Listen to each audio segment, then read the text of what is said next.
In this tutorial, we're going to talk briefly about loading in your OBJ files to your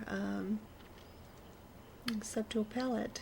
So we're going to open ZBrush, and the first thing that you want to do is make sure Tools is loaded in your dock to your right.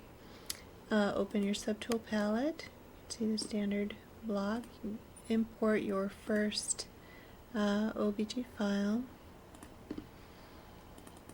And I have exported, let's see, ahead.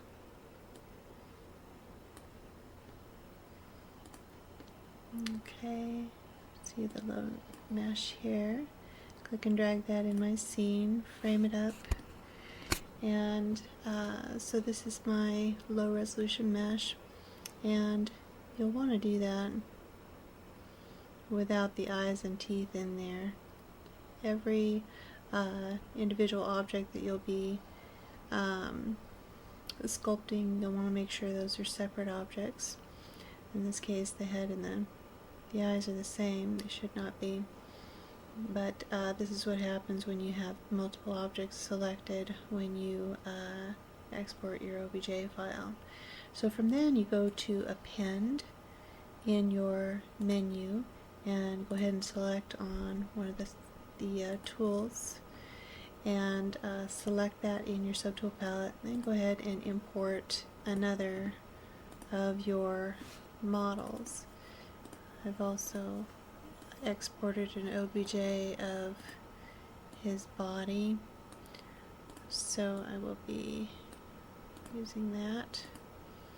And you can see that because it has the same pivot point, it'll come in aligned with that tool. So now I have a low resolution body that I can start subdividing and sculpting. Now for this particular body, I have chosen to select on the head, separate those at the shoulder because I used this model in a tutorial for the morph targeting. So, but I do want to show this to you as an example of what not to do. It's best practice to bring in your body mesh together, because when you start subdividing these meshes, anytime you subdivide, it loses volume. So when I come down here to geometry and begin to divide this mesh, you can see the shrinkage that happens to that mesh. And again, when I start subdividing the body, you can see that become more separated. So it's a good example of what not to do. Go ahead and leave your mesh together. If you're going to be sculpting a figure, unless of course you know that it has clothing, but in which case I would still recommend that you sculpt your bodies all together so that you have a nice library piece, launch piece to archive for future use, and you don't have to do the body sculpting again and again and again. Each time you do one body type, then that's has multiple uses, as long as you archive it well. And if it's broken like this, broken up like this, then it makes it more difficult to use. And extra steps to repair it. So then, for those of you who have not gotten into the sculpting part in ZBrush yet, it's very simple. Here's your palette over here. At the top are brushes. Standard brush, push and pull brush is right here. It's called standard. And then your smooth is either located here, or I just use shift on my keyboard, which also acts like a smoothing. So if I come in here and I push my space bar, I can see that I can access the brush tools very quickly and easily. This bar is for RGB intensity when you're painting. It's not used as part of the 3D tools, but Z intensity is. This is the amount of influence that you have on your brush. So if I were to come in here and begin to sculpt this figure,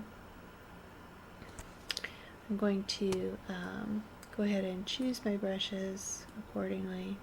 When I'm working on larger areas of the mesh, I go ahead and make sure that my focal shift is up so that my fall off, you can see the fall off, the distance between the inner circle and outer circle is reasonably broad so that you get a better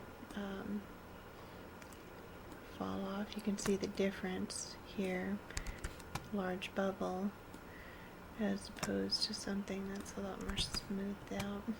Okay, so in intensity, I usually go ahead and draw down the intensity and sculpt in those changes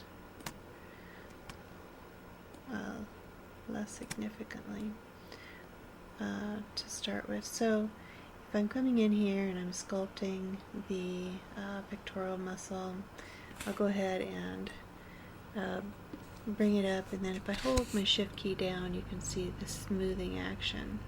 Now if I want to adjust the smoothing as well, I can hold the shift key down and the space bar, and this tool is now for the smoothing. You can see the intensity was way up, and that's why we were getting a pretty strong stroke there. So again, that's pretty light. The intensity there, space bar. So you can see that it's nice to have the tools readily available there so that you can access them quickly, because you do a lot of back and forth as you're working.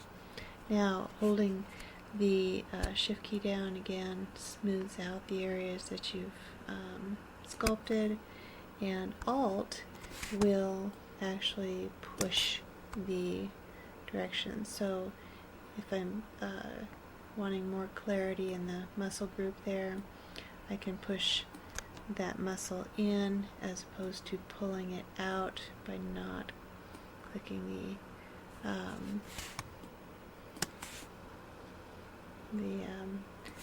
the Alt key down. So Shift to smooth out what I've just sculpted, Alt down to push in,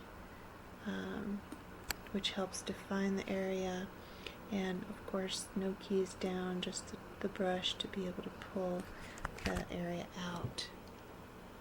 So those are the basic sculpting tools that I use. Very simple. Get in there and push and pull to get the topology of your muscle tissue in there, and you can use a brush to define those areas before you begin sculpting. I like to give myself some indication very lightly of where those areas are before I start, and then I know exactly where I'm going with it. So we have a six-pack down here. Those muscles are a little bit smaller than that. You got three above the navel area, and then one larger one down below. So I'm pushing in to define that area just a little bit more, and you can see how this can go actually pretty rapidly once you get into the sculpting part of that. Take this way down, and the influence way up to give yourself a belly button. That's an outie, isn't it?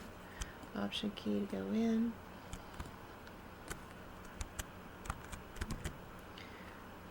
mixing my keystrokes with all the other programs I'm using. Okay. There we go. Alright, so let's see. So I think that's very basically what we can do here. The other options that I want to show you are for painting. So we're going to come in here to one of my tools, zoom in on that. Yeah, got some problems with his teeth, I see.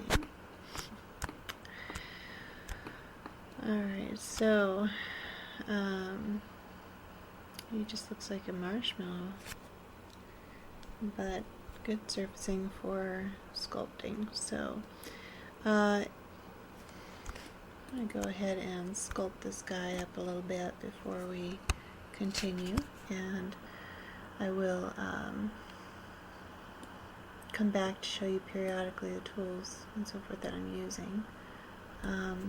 Those are generally the tools that I use to sculpt the entire process. So I'll come back when we're ready to go on to talking about paint and exporting.